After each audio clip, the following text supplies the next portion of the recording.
Welcome back to my YouTube channel. Today, I'm here again with a brand new story. Enjoy the story, and don't forget to share your valuable thoughts in the comments. What if an entire American settlement vanished in 1835, leaving behind warm fireplaces, unfinished meals, and not a single human body? What if deep inside the forests of New England, there was once a remote village so isolated that when its people disappeared, the outside world barely noticed for decades?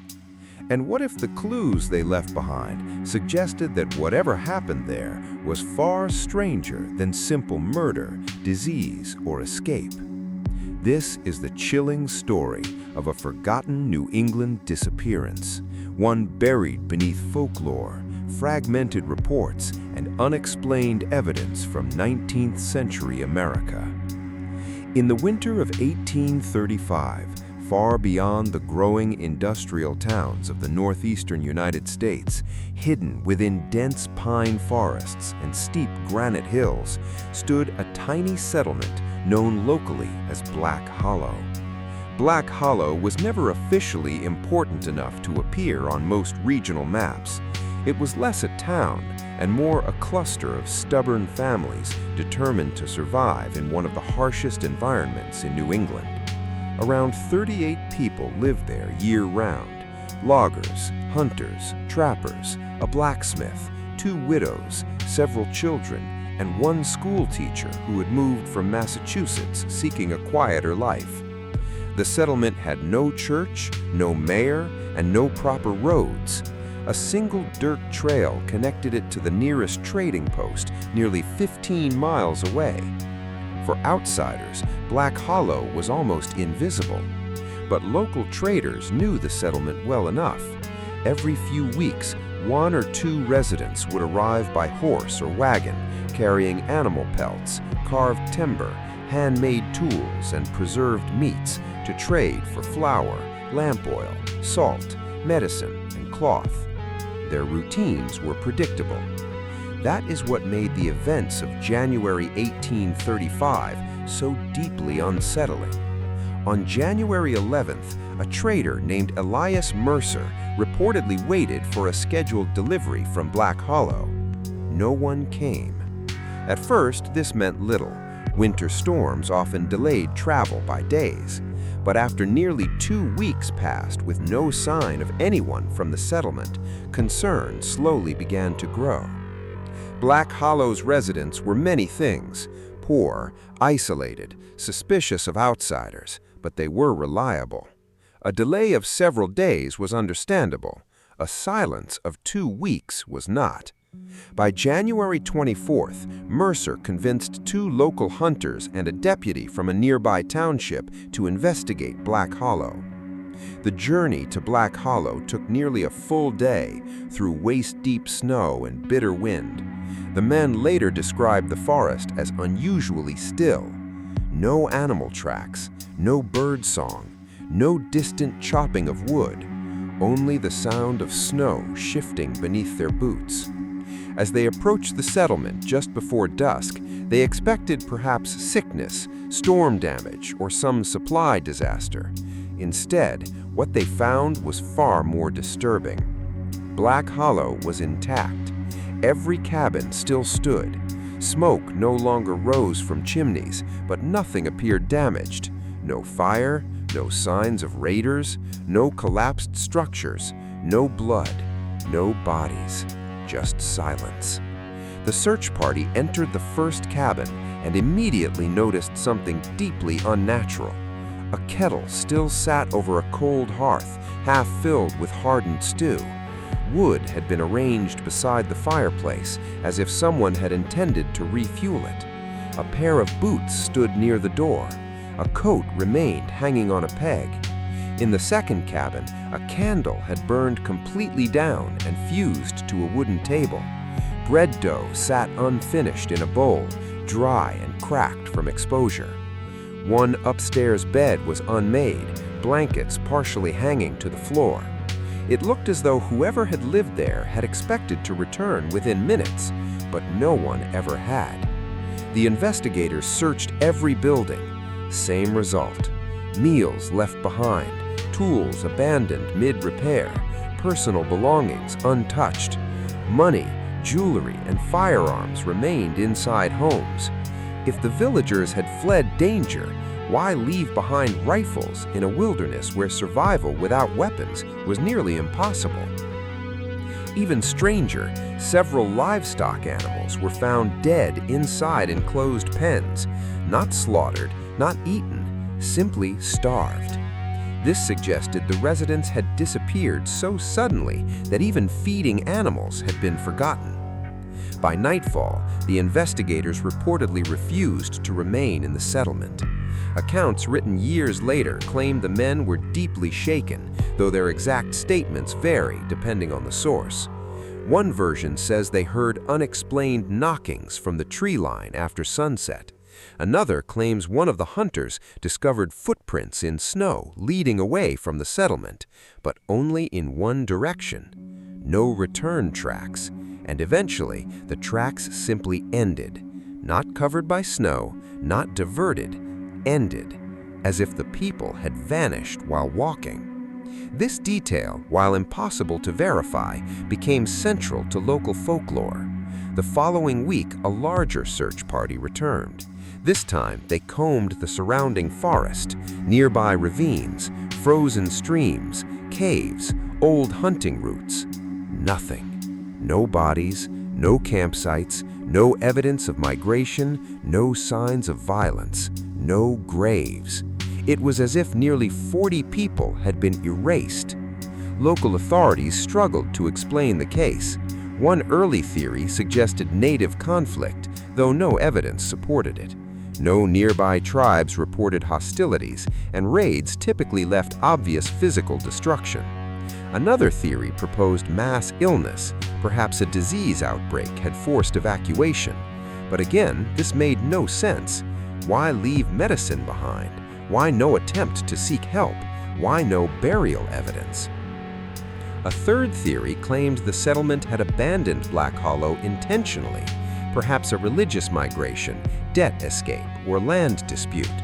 But families don't normally abandon winter provisions, family heirlooms, tools, livestock, and loaded firearms, not in January, not in rural New England. The strangest discovery came days later. Inside the settlement's small schoolhouse, investigators reportedly found a leather-bound ledger belonging to the schoolteacher. Most pages contained ordinary attendance records, arithmetic lessons, and copied scripture passages. But the final pages were different. The handwriting had grown uneven, scattered, almost frantic. Several lines were reportedly underlined repeatedly. Though the original ledger has never been recovered, later retellings preserve fragments allegedly copied before its disappearance. One passage read, "They hear it again at night beyond the trees." Another, "Children refuse to sleep. They say something calls from the ridge." And the most unsettling line, "We should have left before the snow came." No explanation followed. No names, no dates, no indication of what it was. Only abruptly ending text. By February, news of Black Hollow spread across nearby counties, though never nationally. America in 1835 was still a young and expanding nation, full of frontier hardship and countless isolated communities. Entire families could disappear and leave barely a ripple in the public record. Black Hollow became little more than a regional oddity, a mystery discussed in taverns, a cautionary tale for loggers, a whispered story told to children. Over time, even official records became difficult to trace. Township archives referencing the disappearance appear incomplete. Several county documents from the late 1830s mention abandoned northern settlements, but without naming Black Hollow directly. This absence of documentation only deepened later fascination. Had the event been exaggerated, misreported, or intentionally minimized? In the 1890s, nearly 60 years after the disappearance, an amateur historian named Theodore Vail reportedly visited the Black Hollow region searching for remnants of the settlement. According to his published notes, he located partial stone foundations buried beneath overgrowth, rotting fence posts, a collapsed well, and scattered iron tools. Most buildings had long decayed, but he also documented something unusual. Several trees surrounding the area bore deep vertical cuts carved into their bark at roughly human chest height. The markings were not random. They appeared deliberate, parallel, repeated, too uniform to be animal damage. Vail could not determine their purpose. Boundary markers? Warnings? Religious symbols? No conclusion was reached. He left convinced the story was at least partly true. In the early 20th century, folklorists collecting New England legends recorded multiple oral traditions linked to the Black Hollow case. One claimed the villagers had uncovered something ancient in nearby hills while digging a new root cellar. Another insisted strange lights had been seen hovering above the ridge for weeks before the disappearance. A more grounded interpretation suggested collective psychological breakdown caused by extreme isolation, winter darkness, and environmental stress. This theory is more plausible than supernatural explanations. Remote communities in severe climates often experienced paranoia, sleep deprivation, malnutrition, and social collapse. Yet even this does not explain the total absence of physical evidence.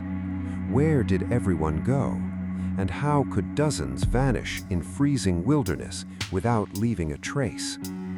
Modern historians remain skeptical of some details. Like many 19th century mysteries, facts and folklore likely became intertwined.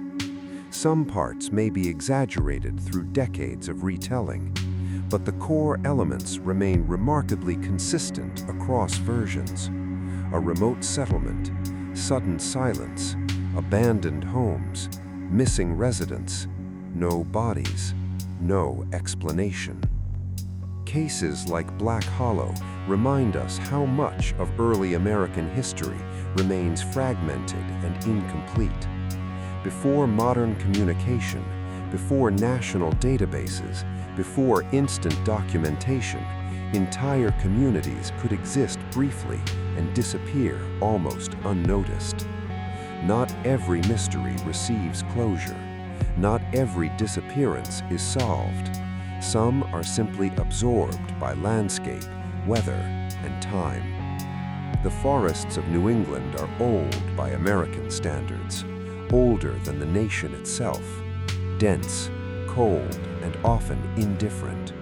Places where trails vanish beneath snowfall overnight, where landmarks disappear in fog, and where sound travels strangely through trees, and where, in 1835, a small settlement may have simply ceased to exist. Today, no confirmed map marks Black Hollow. No preserved landmark identifies where those cabins once stood. No graveyard records the missing. Only scattered mentions in local history collections, disputed journals, and folklore archives survive. Whether Black Hollow was victim to human violence, environmental catastrophe, psychological collapse, or something still unexplained may never be known. But if the surviving accounts are true, then somewhere beneath New England soil lies the forgotten remains of a settlement whose final moments were never recorded. A place where dinner was left unfinished, candles burned out alone, and an entire community vanished into history without a trace. What if this wasn't the only settlement in American history to vanish under impossible circumstances? What if, hidden beneath the dust of old newspapers and forgotten county records, there were multiple towns, camps, and villages that seemed to disappear from the map as if they had never existed at all? And what if one of the strangest cases happened not in a remote forest, but in the heart of America's growing frontier, where dozens of people vanished from a settlement almost overnight, leaving behind evidence even more disturbing than Black Hollow? This next story begins in the spring of 1847 in the rugged wilderness of the American Midwest. At the time, much of the region was still largely unsettled by Eastern standards. Expansion was accelerating, land was being claimed rapidly, and temporary settlements often appeared almost as quickly as they disappeared. But one settlement, known as Red Ash Crossing, left behind a mystery that local authorities failed to explain for generations. Unlike Black Hollow, Red Ash Crossing was not hidden deep inside mountains or forests.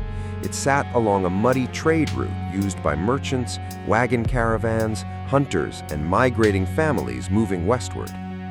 The settlement was small but active. Around 40 to 50 people lived there, depending on the season.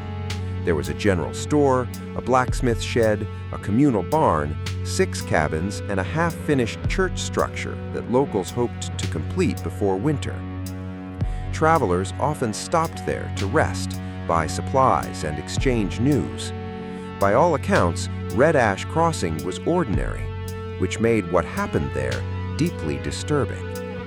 In May of 1847, a merchant caravan traveling west reportedly planned an overnight stop at the settlement.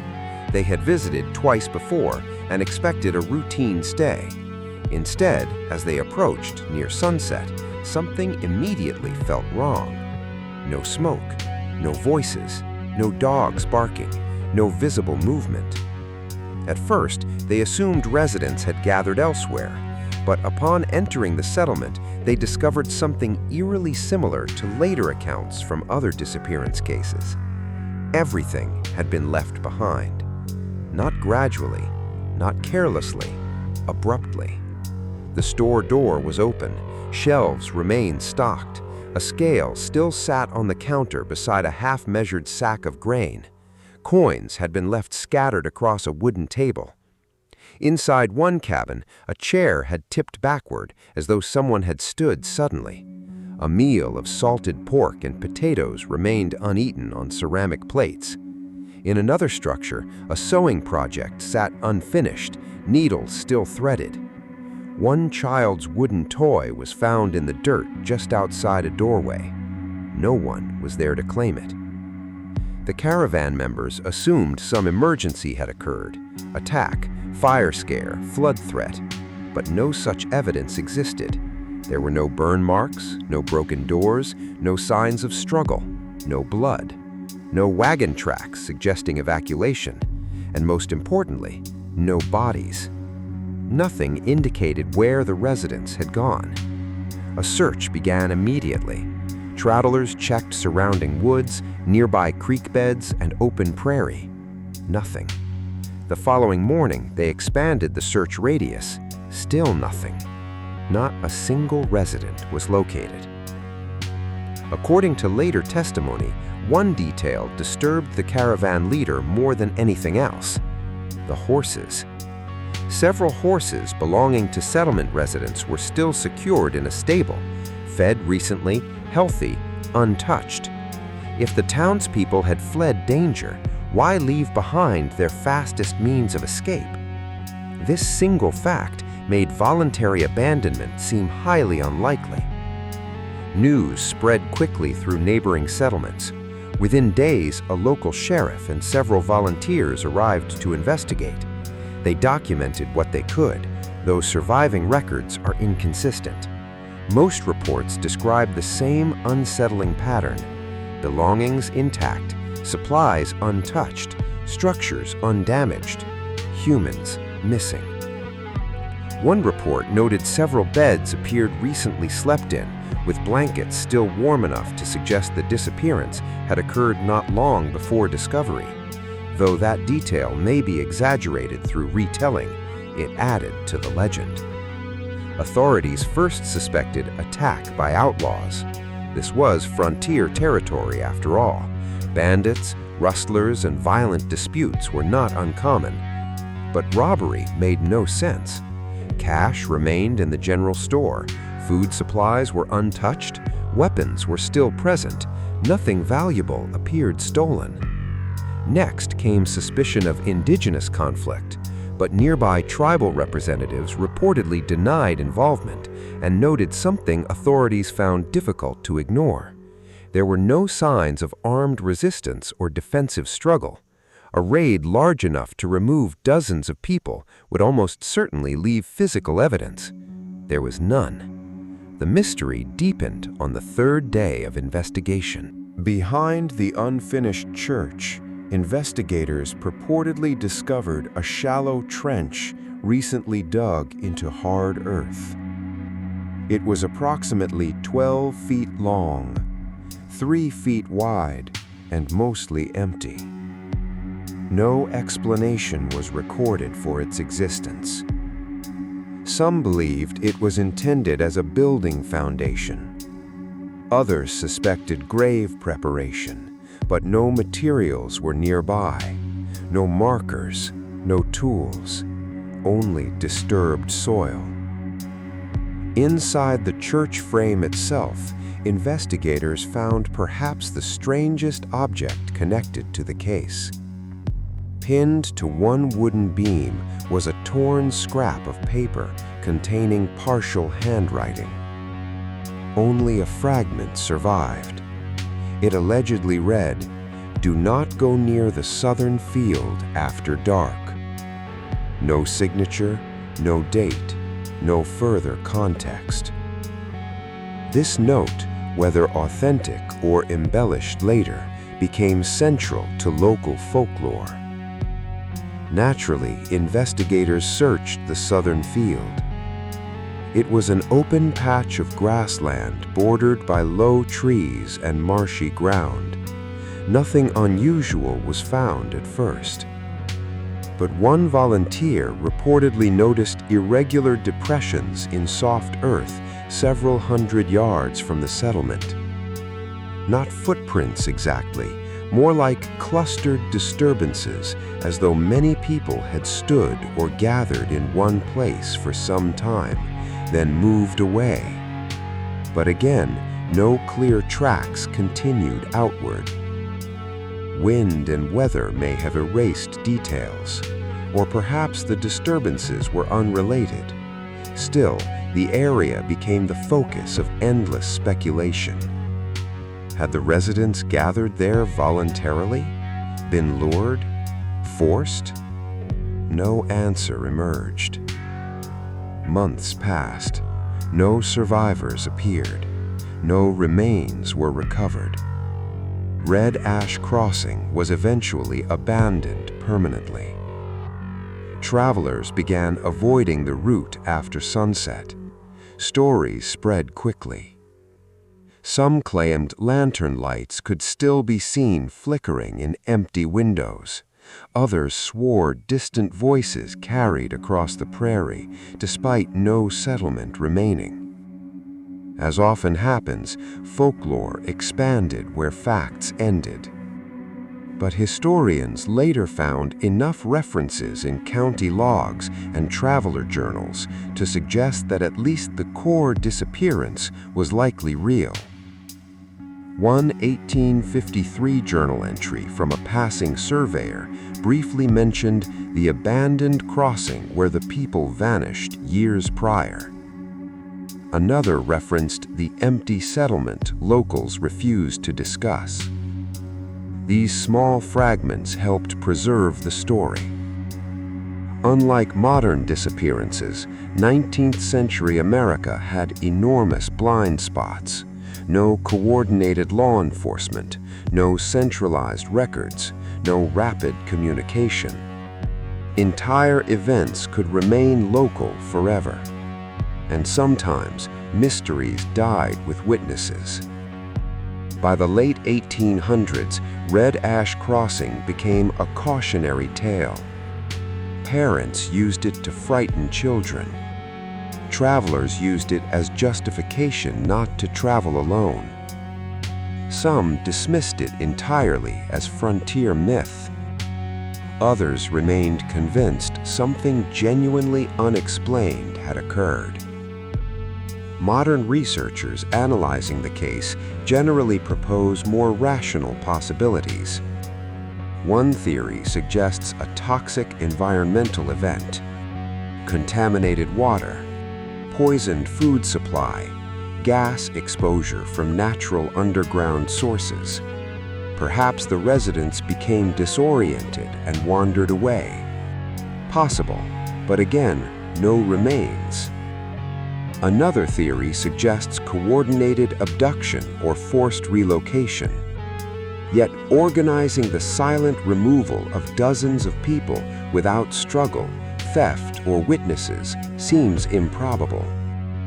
Mass migration also fails to explain abandoned horses, food, money, and personal possessions. Psychological explanations have also been proposed. Religious panic, collective delusion, social collapse triggered by fear or paranoia. History contains documented examples of group irrationality, but collective disappearance without later trace remains difficult to reconcile. This is what makes cases like Red Ash Crossing so enduring. Not because they prove anything supernatural, but because they expose how fragile historical certainty can be. We often imagine the past as neatly documented, cataloged, recorded, explained. But much of 19th century America was chaotic, decentralized, and poorly preserved. Mysteries could emerge from entirely ordinary events whose evidence simply failed to survive. And yet, certain details remain stubbornly unsettling. Unfinished meals, warm routines interrupted, communities erased, warnings left behind, and no clear reason why. Perhaps Red Ash Crossing had a simple explanation now lost to time. Or perhaps its residents encountered something so sudden and disorienting that no organized response was possible. Either way, they were never seen again. Today, historians cannot even agree on the precise location of the settlement. The trade route shifted. Land ownership changed, structures decayed, fields reclaimed the ground. Like Black Hollow before it, Red Ash Crossing appears to have been gradually swallowed by landscape and memory. Its people reduced to rumor, its story fragmented into incomplete notes, second-hand recollections, and frontier legend. Some mysteries end with answers, others end only with absence. And in early America, absence was often all history left behind. Somewhere beneath Midwestern soil, perhaps still buried under grass and wind-worn earth, lies the forgotten trace of a settlement whose final night was never fully understood. A place where doors stood open, food was left uneaten, a warning was pinned to unfinished wood, and an entire community disappeared into the silence of the frontier.